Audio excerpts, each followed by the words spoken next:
नमस्कार मित्रमैत्रिणींनो, एव्हरीथिंग या चॅनलमध्ये आपणा सर्वांचे खूप खूप स्वागत आहे. श्री स्वामी समर्थ.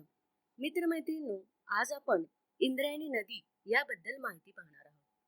इंद्रायणी नदी भारतातील महाराष्ट्र राज्यातील नदी आहे. ही नदी पुणे जिल्ह्यात लोणावळ्याच्या कुरवंडे नावाच्या उंच डोंगरावर नागफणीजवळ उगम पावते. पुढे टाटा धरणामुळे नदी लुप्त होते आणि धरणापासून परत सुरू होते. लोणावळा शहरातील इंद्रायणीचा प्रवाह साधारणपणे सुमारे 4 किलोमीटर लांबीचा आहे. शहरातले नदीपात्र अत्यंत सुंदर आहे. कामशेत रेल्वे स्टेशन जवळ ते पात्र बऱ्यापैकी रुंद आहे.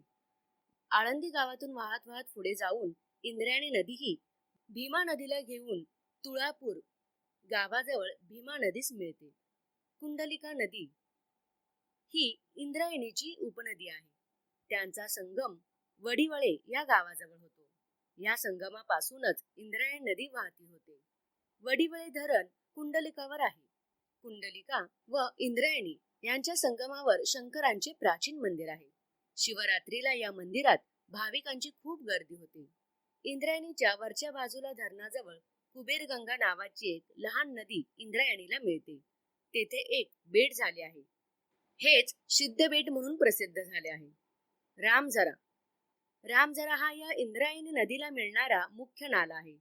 या झऱ्याचा उगम पुणे जिल्ह्यातील चिखली जवळच्या हरगुडे वस्ती येथे होतो व कुदळवाडीतून वाहत वाहत चिखली मोही फाट्याजवळ ते इंद्रायणीत विलीन होतो. या झऱ्याचा उल्लेख तुकारामांच्या गाथात झाला आहे. हा झरा 12ही महिने वाहत असे. त्यामुळे या झऱ्यात जलचरांचा मोठा वावर होतो. संत तुकाराम जेव्हा आळंदीला पायी वारी करायचे त्यावेळेस ते चिखली गावाजवळील या झऱ्यावर आराम करून तेथे पाणी पिऊन पुढे जायचे.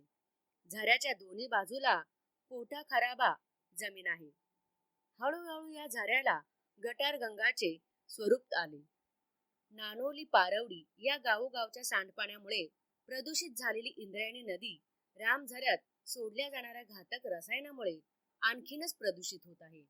रामझऱ्यामध्ये भिंती बांधूनही त्यावर व्यावसायिकांचे आक्रमण चालू आहे. इंद्रायणी नदीची सध्याची अवस्था अतिशय चिंताजनक आणि प्रदूषित आहे. ही नदी संत ज्ञानेश्वर आणि संत तुकाराम महाराजांच्या पदस्पर्शाने पवित्र मानली होती. मात्र सध्या नदीत सांडपाणी आणि रासायनिक कचरा सोडल्यामुळे तिचे पाणी दूषित झाले आहे. रासायनिक फेस आणि प्रदूषित पिंपरी चिंचवड आणि आजूबाजूच्या औद्योगिक भागातून प्रक्रिया न केलेले पाणी व कारखान्याचे सांडपाणी सरळ नदीत सोडले जाते. यामुळे आळंदी आणि देहू या दोन्ही महत्वाच्या तीर्थक्षेत्रांच्या ठिकाणी नदी पात्रात साबणासारखा पांढरा विषारी फेस तयार होतो. पाण्यातील ऑक्सिजनची पातळी कमी झाल्यामुळे आणि जलपर्णी वाढल्यामुळे नदीत अनेकदा मृत माशांचे खच तरंगताना आढळतात. आषाढी वारीच्या वेळी लाखो भाविक इंद्रायणी नदीत स्नान करतात.